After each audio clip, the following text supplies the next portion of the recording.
This channel does not promote any violent, harmful, or illegal activities. All content provided by this channel is meant for an educational purpose only. এই মুহূর্তে যে বড় খবরের দিকে টিভি9 বাংলা নজর দিয়েছে এবং আপনাদেরকে জানাচ্ছে তিলোত্তমা খুন ধর্ষণ কাণ্ডে সন্দীপ ঘোষকে সিজিওতে জিজ্ঞাসাবাদ সিবিআই এর তলবে হাজিরা না দেওয়ায় মাঝ রাস্তা থেকে আজিকরের প্রাক্তন অধ্যক্ষকে তুলে নিয়ে যায় কেন্দ্রীয় তদন্তকারী সংস্থা। সেই মুহূর্তে ছবি আপনাদেরকে দেখাচ্ছি আমরা। তিলোত্তমা খুন ধর্ষণ কাণ্ডে সন্দীপ ঘোষকে সিজিওতে জিজ্ঞাসাবাদ সিবিআই এর। এই সন্দীপ ঘোষকে কেন্দ্র করে একাধিক বিতর্কের সৃষ্টি হয়েছে, তার মন্তব্য একাধিক বিতর্কের জন্ম দিয়েছে। এবার সেই সন্দীপ ঘোষকেই জিজ্ঞাসাবাদ সিবিআই এর তলবে হাজিরা না দেওয়ায় মাঝ রাস্তা থেকেই তাকে আজিকরের প্রাক্তন অধ্যক্ষকে তুলে নিয়ে যায় কেন্দ্রীয় তদন্তকারী সংস্থা। সেই মুহূর্তের ছবিটা এই মুহূর্তে আপনাদেরকে দেখাচ্ছি টিভি9 বাংলায়। মাঝ রাস্তা থেকে সন্দীপকে তুললো সিবিআই হাজিরা না দেওয়ায়, রাস্তা থেকে সন্দীপকে নিয়ে গেল সিবিআই। তিলোত্তমা খুন ধর্ষণ কাণ্ডে সন্দীপ ঘোষ কতটা ইম্পর্টেন্ট, সন্দীপ ঘোষের বয়ান কতটা গুরুত্বপূর্ণ, সমস্তটা নিয়ে আমরা কথা বলবো আমাদের প্রতিনিধিদের সঙ্গে একে একে। তবে এই মুহূর্তে যে ছবি আপনাদেরকে দেখাচ্ছি, জিজ্ঞাসাবাদের জন্য সন্দীপ ঘোষকে সিজিওতে এই মুহূর্তে নিয়ে গেছে সিবিআই। তিলোত্তমা খুন ধর্ষণ কাণ্ডে সন্দীপ ঘোষকে সিজিওতে জিজ্ঞাসাবাদ সিবিআই এর তলব করা হয়েছিল, তাকে নোটিশ দেওয়া হয়েছিল এবং তিনি হাজিরা দেননি। সন্দীপ ঘোষ আজ হাজিরা দেয়নি, হাজিরা না দেওয়ায় মাদ্রাসা থেকেই আজিকরের প্রাক্তন অধ্যক্ষকে তুলে নিয়ে যায় কেন্দ্রীয় তদন্তকারী সংস্থা।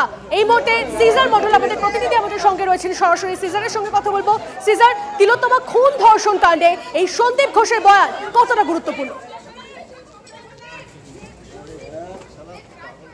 দেখো, সিবিআই আধিকারিকরা যে ইঙ্গিত দিয়েছেন সেখানে সন্দীপ ঘোষ সদ্য প্রাক্তন আরজিকরের অধ্যক্ষ, তার বয়ান অত্যন্ত গুরুত্বপূর্ণ। কারণ তদন্ত শুরু করবার পর আমরা দেখলাম যে সিবিআই আধিকারিকরা একদিকে যেমন তিলোত্তমার পরিবারের বয়ান রেকর্ড করলেন, সেই সঙ্গে সঙ্গে তারা সদ্য প্রাক্তন ওই আরজিকর মেডিকেল কলেজের এমএসভিপির বয়ান রেকর্ড করেন, চেস্ট ডিপার্টমেন্টের যিনি প্রধান ডক্টর অর্ণব দত্ত চৌধুরী, এবং সেখানকার মেডিকেল কলেজের পড়ুয়াদেরও বয়ান রেকর্ড করা হয়। এবং সেই সামগ্রিক বয়ান রেকর্ড করবার পর কোথাও তারা মনে করছেন কলেজের সেই সময়কার অধ্যক্ষ, অর্থাৎ যে সময় ঘটনা ঘটে সেই সময়ের যে দায়িত্বে যে অধ্যক্ষ ছিলেন সেই অধ্যক্ষের বয়ান রেকর্ড করা প্রয়োজন। কারণ কলকাতা হাইকোর্ট ইতিমধ্যেই এই মামলা নিয়ে বেশ কয়েকটা প্রশ্ন তুলেছে এবং সেখানে কলেজ কর্তৃপক্ষ হিসেবে অধ্যক্ষের ভূমিকা নিয়ে বেশ কয়েকটা অবজারভেশন কিন্তু কলকাতা হাইকোর্টের ডিভিশন বেঞ্চ ইতিমধ্যেই তারা সেই অবজারভেশন দিয়েছে। এবং সেখানে দাঁড়িয়ে কেন কলেজ কর্তৃপক্ষ ওই দিন তারা অভিযোগ দায়ের করলো না, অধ্যক্ষ হিসেবে কেন সন্দীপ ঘোষ স্বতঃপ্রণোদিতভাবে এফআইআর করলেন না, কারা সেদিন কলেজ কর্তৃপক্ষের পক্ষ থেকে তার পরিবারের সঙ্গে যোগাযোগ করলো, এরকম একাধিক বিবিধ প্রশ্ন উঠে এসছে এবং বিবিধ প্রশ্ন ঘিরে একাধিক বিতর্ক রয়েছে। কারণ এই ধরনের বহু বিতর্ক তৈরি হয়েছে যে কেউ কলেজ কর্তৃপক্ষের পক্ষ থেকে তার পরিবারকে ফোন করে জানানো হয় যে তিলোত্তমা আত্মহত্যা করেছেন, কেউ তাকে পরিবারের সদস্যরা এলে তাকে 3 ঘন্টা বসিয়ে রাখা হয়, এমন অভিযোগও রয়েছে। সেই যে ঘটনাক্রম এবং সেই জায়গা থেকে কলেজ কর্তৃপক্ষ সেই সময় কি ভূমিকা নিয়েছিল, সেমিনার রুমের চাবিকার কাছে থাকে, সেখান থেকে তুমি আমাদের সঙ্গে থাকো, তোমার সঙ্গে অবশ্যই কথা হবে। তবে এই মুহূর্তে বিজেপির রাজ্য সভাপতি সুকান্ত মজুমদার আমাদের সঙ্গে রয়েছেন। সুকান্ত বাবু, আপনাকে স্বাগত টিভি9 বাংলায়। আমি তন্নিষ্ঠা কথা বলছি আপনার সঙ্গে। যে ঘটনা তিলোত্তমা খুন ধর্ষণ কাণ্ডে ইতিমধ্যে সন্দীপ ঘোষকে সিজিওতে জিজ্ঞাসাবাদ সিবিআই এর, এবং আপনাকে বলে রাখবো যে একদম মাদ্রাসা থেকে কার্যত এই সন্দীপ ঘোষকে তাকে তুলে নিয়ে গেছে সিবিআই এবং তাকে নোটিশ দেওয়া হয়েছিল, তিনি হাজিরা দেননি, ফলে তাকে তুলে নিয়ে গেছে সিবিআই আজ। দেখুন, আমরাও মিডিয়ার মাধ্যমে জানতে পেরেছি যে সন্দীপ ঘোষ যিনি প্রিন্সিপাল ছিলেন আরজি করেন, তিনি হাজিরা না দেওয়ায় তাকে সিবিআই তুলে নিয়ে গেছে। তুলে নিয়ে গিয়ে 100% ঠিক কাজ করেছে। একে উপযুক্ত ওষুধ দিলে পরেই এর পেট থেকে সব বেরিয়ে যাবে। বেটা ওখানে বসে বসে দুর্নীতি করত এবং নানা ধরনের অবৈধ কাজের আশকারা দিত এবং এর মাধ্যমেই সমস্ত কিছু বাইরে আসবে। সেজন্য সিবিআই এর উচিত একে ভালো মতো রগ নাড়ানো এবং সিবিআই ট্রিটমেন্ট দেওয়া, যাতে আগামী দিনে সব বাইরে আসে এবং সত্যটা উদ্ঘাটিত হয়। বেশ, অনেক ধন্যবাদ আমাদের সঙ্গে কথা বলার জন্য। কথা বলছিলাম সুকান্ত মজুমদার বিজেপির রাজ্য সভাপতির সঙ্গে, এবং কথা হচ্ছিল আমাদের যারা রয়েছেন অর্থাৎ প্রতিনিধিরা রয়েছেন তাদের সঙ্গেও কথা হচ্ছিল। একের পর এক তথ্য সামনে আসছে এবং কথা বলবো। আমার সঙ্গে এই মুহূর্তে রয়েছেন শ্রাবন্তী এবং আমার সঙ্গে রয়েছেন সৌরভ, তাদের সঙ্গে এক একে কথা হবে। শ্রাবন্তীর কাছে আরো একবার যাই। শ্রাবন্তী, এই সন্দীপ ঘোষের সঙ্গে প্রভাবশালী তথ্যটা সেটা জুড়ে গেছে এবং আদালত থেকে এমনটা বলা হয়েছে যে আপনি তো প্রভাবশালী, রাজ্যকে বলুন নিরাপত্তা দিতে, এমনটাও বলা হয়েছে। কতটা তাৎপর্যপূর্ণ? দেখো, শুধু আজকে নয়, প্রথম দিন যখন আরজিকর মামলার জন্য আলাদা করে জনস্বার্থ 5টি মামলা দায়ের হয়, সেদিন থেকেই আলাদা করে আইডেন্টিফাই করেছিল আদালত এই প্রিন্সিপাল ওরফে বলা যেতে পারে এই সন্দীপ ঘোষকে। তার কারণ প্রধান বিচারপতির বক্তব্য, তিনি একজন প্রিন্সিপাল যদি হয়ে থাকেন, তিনি সমস্ত ছাত্রছাত্রীর অভিভাবক। প্রথম যখন এই নির্যাতিতার এরকম একটা ঘটনা ঘটে, তার উচিত ছিল বাইরে এসে এফআইআর করা, তার উচিত ছিল প্রতিবাদে সামিল হওয়া, এমনকি সুপার তারও উচিত ছিল এসে অভিযোগ জানানো, কিন্তু কোনোটাই করা হয়নি। এমনকি বাবা মা যেহেতু জনস্বার্থ মামলাকারীদের মধ্যে একটি আর্জি করেছিলেন, তাদের যে বয়ান, তাদের যে গোটা বিষয়টা নিয়ে যে ঘটনা প্রবাহ দেখে তিনি রীতিমতো আশঙ্কিত হন। তার বক্তব্য, বাবা মার সাথে যখন তার মেয়ের মৃত্যুর খবর তাকে যেভাবে দেওয়া হচ্ছে, কখনো হাসপাতাল কর্তৃপক্ষ বলছে আত্মহত্যা, কখনো বলছে তাড়াতাড়ি চলে আসুন, তারপর এসে 3 ঘন্টা বাবা মাকে মেয়ের মৃতদেহের সামনে বসিয়ে রাখা হয়েছে, এতটা অমানবিক যদি হতে পারেন তাহলে আর কে মানবিক হবেন, এই প্রশ্ন তুলেছিলেন প্রথম দিনই। আর তারপর থেকে আজকের আইনজীবীরা বারবার, তার আইনজীবী যারা ছিলেন, বলার চেষ্টা করেন অনেক কিছুই, কিন্তু কোনোটাই শুনতে চাননি। দুটো ওয়ার্ড বারবার তিনি বলেছেন, একটা হচ্ছে ক্ষমতাশালী, আরেকটা হচ্ছে প্রভাবশালী। প্রধান বিচারপতির বক্তব্য, আপনি তো প্রভাবশালী, আপনার নিরাপত্তার কোথায় অভাব রয়েছে? সন্দীপ ঘোষের আইনজীবী বলার চেষ্টা করেন যে তার বাড়ি ঘেরাও হয়েছে, তার বাড়িতে তার পরিবার সঙ্গে রয়েছেন, ফলে নিরাপত্তার অভাব বোধ করছেন, পাড়াপড়শি তার বাড়িতে তাকে থাকতে দিচ্ছে না। তাহলে প্রধান বিচারপতি তখন বলেন যে কেন আপনি রাজ্য সরকারের কাছে কোনো আর্জি করছেন না, কারণ রাজ্য সরকার সবসময় আপনার পাশে রয়েছে, বললে তারাই আপনাকে 500 পুলিশ পাঠিয়ে দেবে। অর্থাৎ কোথাও গিয়ে কতখানি আদালত বিরক্ত হতে পারে যে প্রিন্সিপাল, তিনিও একজন মামলাকারী হিসেবে আদালতের দ্বারস্থ, কিন্তু আদালত তার কথাতে অত্যন্ত বিরক্ত হচ্ছেন এবং এটা বিশ্বাসই করতে চাইছেন না যে আদতে তিনি নিরাপত্তার অভাব বোধ করছেন। এবং সবশেষ পর্যন্ত তার যে আর্জি ছিল তাকে নিরাপত্তা দেওয়া হোক, সেই আর্জি শোনা হয়নি প্রধান বিচারপতির পক্ষ থেকে। বেশ, শ্রাবন্তী তুমি আমাদের সঙ্গে থাকো, কথা হতে থাকবে। সৌরভ, আমার অপর প্রতিনিধি আমাদের সঙ্গে রয়েছেন, কথা বলবো সৌরভের সঙ্গে। সৌরভ, তাকে নোটিশ দেওয়া হয়েছিল, সন্দীপ ঘোষকে নোটিশ দেওয়া হয়েছিল, তলব করা হয়েছিল সিবিআই এর তরফ থেকে, তিনি গড় হাজির, তিনি হাজিরা দিলেন না, কেন? ফের কিছু এড়িয়ে যাওয়ার চেষ্টা করছিলেন? দেখো, এই পুরো ঘটনাক্রমে এই রহস্যের উপর থেকে যদি পর্দা সরাতে হয়, তাহলে সন্দীপ ঘোষ অত্যন্ত একটা গুরুত্বপূর্ণ চরিত্র।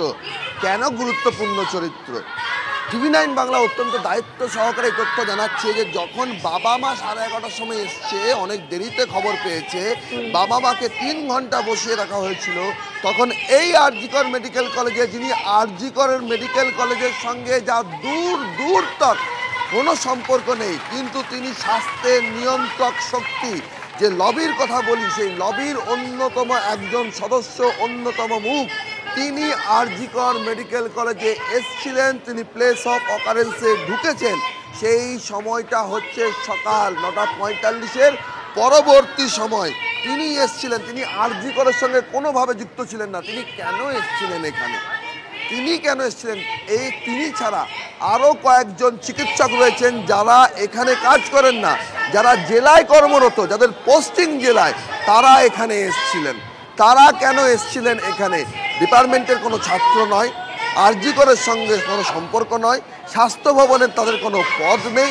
তারা কি কারণে এসছিলেন, কি জন্য এসছিলেন, এটা প্রথম প্রশ্ন। দ্বিতীয়, 9:45-এ এমএসবিপি যে টালা থানাকে যে এফআইআর লঞ্চ করার জন্য যে জিডি লিখেছিলেন, তাতে তিনি বলেছেন যে 9:45-এ তিনি খবর পেয়েছেন। 9:45-এ খবর পেয়ে 2:45-এ এফআইআর দায়েরের অ্যাপ্লিকেশন। 5 ঘন্টা কি করছিল হাসপাতাল কর্তৃপক্ষ? সন্দীপ ঘোষ 5 ঘন্টা ধরে কি করছিলেন? এই 5 ঘন্টার মধ্যে তিনি পরিবারকে দেখাতে পারেননি, এই সমস্ত প্রভাবশালী ব্যক্তিদের এনেছিলেন। আর 5 ঘন্টায় 5 লাইনের একটা আবেদন, একটা জিডি থেকে এফআইআর ড্র করতে গেলে সেখানে জিডিতে কারণ দর্শাতে হয়। কেন সেইটা এফআইআর করার জন্য তারা মনে করছেন তাকে লজিক ওয়াইজ সেটা লিখতে হয়? 5 লাইনের বিবরণে একটা এফআইআর দায়ের হলো এত বড় ঘটনার, একটা জিডি হলো, কোথাও কোনো কর্তৃপক্ষ বলবে না যে কেন তারা সন্দেহ করছেন, কেন এটা এফআইআর দায়েরের জন্য তারা বলছেন? ফলে সর্বোপরি সন্দীপ ঘোষের ভূমিকা অত্যন্তভাবে সন্দেহজনক, একদম সন্দেহজনক। সন্দীপ ঘোষের ভূমিকা, ঠিক কি অভিযোগ তার বিরুদ্ধে, সমস্যাটা বলছিলেন আমাদের প্রতিনিধি সৌরভ। আমি কথা বলবো আমার অপর সহকর্মী তন্ময় প্রামাণিক আমার সঙ্গে রয়েছে নিউজ রুম থেকে। তন্ময়, এই সন্দীপ ঘোষ কে, কেন এত প্রভাবশালী, কিভাবে তার উত্থান? দেখো, এখনই তুমি শুনলে টিভি9 বাংলা পর্দা ফাঁস করেছিল 2022 সাল থেকে 2023 সালে, যেটা এখনই সৌরভ বলছিল, সিজার বলছিলেন যে আমরা দেখিয়েছিলাম কোন কোন ক্ষেত্রে দুর্নীতি করেছেন এই তথাকথিত উত্তরবঙ্গ লবি কোট আনকোট, তার এই 10 মাথার এক মাথা, দশাননের একটা আনন, সেই বলা চলে সেই সন্দীপ ঘোষ, তার পর্দাফাঁস করেছিলাম আমরা TV9। এই গোটা ঘটনা জানতো স্বাস্থ্য ভবন, কিন্তু সন্দীপ ঘোষ কতটা গুরুত্বপূর্ণ? প্রধান বিচারপতি বলছেন প্রভাবশালী, ডাক্তারবাবুরা বলছেন তাকে ভয় পেতেন, পড়ুয়ারা বলছে ভয়ে ত্রস্ত থাকতেন, অনেকে বলছেন গায়ে কাঁটা দিত, ওনার বিরুদ্ধে কথা বলা যেত না, অন্য চিকিৎসক বলছেন কিছু বললেই তাকে ট্রান্সফার করে দেওয়া হতো কয়েক ঘন্টার মধ্যে। এই সন্দীপ ঘোষ কে না? এই সন্দীপ ঘোষ সেই চিকিৎসক যেটা আমরা এখনই বলছিলাম, যার জন্য প্রধান বিচারপতি পর্যন্ত বলছেন আপনি একজন প্রভাবশালী, আপনাকে 500 পুলিশ দেবে রাজ্য সরকার। মূল বিষয় হচ্ছে এই সন্দীপ ঘোষ নিয়ে জনমানুষের যে বিরূপ প্রতিক্রিয়া তৈরি হয়েছে, যে তার বিরুদ্ধে যখন আন্দোলনকারীরা অভিযোগ করছেন 1, 2 চিকিৎসকরা অভিযোগ করছেন, 3 মৃতার বাবা মা অভিযোগ করছেন, 4 গোটা রাজ্যের মানুষ রাস্তায় রাত 12টায় মেয়েরা রাস্তা দখল করতে নেমেছে, তারা অভিযোগ করছেন যে এই একজন ব্যক্তি যার বিরুদ্ধে অভিযোগ, কলকাতা পুলিশ, রাজ্য পুলিশ তাকে ডেকে একটা জিজ্ঞাসা করার প্রয়োজন বোধ করলো না। এই প্রশ্ন কিন্তু চিকিৎসক মহলে সর্বত্র ঘুরছে, শুধু আমাদের কলকাতা শহর বা রাজ্যে না, গোটা দেশে, দেশ ছাড়িয়ে বিদেশে যেখানে ভারতীয় চিকিৎসকরা আছেন, বাঙালি চিকিৎসকরা আছেন, তারাও সরব। সেই সরবের মূল কেন্দ্রবিন্দুতে কি এমন আড়াল করতে এই প্রভাবশালী ব্যক্তি 5 ঘন্টা ধরেও তার আন্ডারে থাকা, তার মেডিকেল কলেজের একজন ছাত্রীর ধর্ষণ হয়ে খুন হওয়া বা খুন হয়ে ধর্ষণ হওয়া যাই হোক না কেন, সে ধর্ষণ খুনের বিরুদ্ধে পুলিশকে একটা জিডি পর্যন্ত করলেন না, 5 ঘন্টা সময় নিলেন। কেন এই সন্দীপ ঘোষ গোটা বিষয়টাকে আড়াল করছিলেন বলে আন্দোলনকারী, চিকিৎসক, ছাত্র, প্রাক্তন পড়ুয়া, প্রাক্তনী সকলে অভিযোগ করছেন। কেন তার বিরুদ্ধে রাস্তায় লোক নামছেন? কলকাতা পুলিশ কেন তাকে জিজ্ঞাসাবাদ করার প্রয়োজন করল না? সেখান থেকে কি সিবিআই জিজ্ঞাসাবাদ করার জন্য নিয়ে গেল? একটি তথ্য দিয়ে রাখা উচিত যে তিনি বলেছিলেন নিরাপত্তার অভাব বোধ করছেন, হাইকোর্টে সেই নিয়ে অ্যাপিলও করেছেন, সেই অ্যাপিল গ্রহণ করা হয়েছে। এখন সূত্র মারফত যা জানা যাচ্ছে, সিবিআইয়ের তরফে সন্দীপ ঘোষের সঙ্গে যোগাযোগ করে জানতে চাওয়া হয়েছিল আপনি এখন কোথায় রয়েছেন। তিনি অবস্থান জানাতেই সিবিআই তাকে সঙ্গে করে নিয়ে এলো, হয়তো নিরাপত্তার ব্যবস্থা করবে, পাশাপাশি হাজার অভিযোগ জিজ্ঞাসাবাদ করবে। TV9 বাংলা আজ সকাল থেকে দেখাচ্ছে প্রাক্তনীরা এবং চিকিৎসকরা বলছেন কিভাবে ভিতরে একটি র্যাকেট চলতো, সেটা ওষুধ সংক্রান্ত বিষয় হোক, সেটা ফেল করিয়ে দিয়ে টাকা আদায় করা হোক, কিংবা ছাত্রছাত্রীদের আত্মহত্যায় প্ররোচনা দেওয়া হোক, নানান গুরুতর অভিযোগ। সেই অভিযোগ কিন্তু TV9 বাংলা সাধারণ মানুষরা সেই অভিযোগ করছেন সেখানকার প্রাক্তনী, সেখানকার বর্তমান পড়ুয়া, চিকিৎসক পড়ুয়া যারা রয়েছেন সেখানকার চিকিৎসকরা। ফলে কোথাও এই সন্দীপ ঘোষ হয়তো জানেন কি কারণে এই মৃত্যুর পিছনে কি রহস্য থাকতে পারে, সেই কারণেই হয়তো সিবিআই জিজ্ঞাসাবাদ।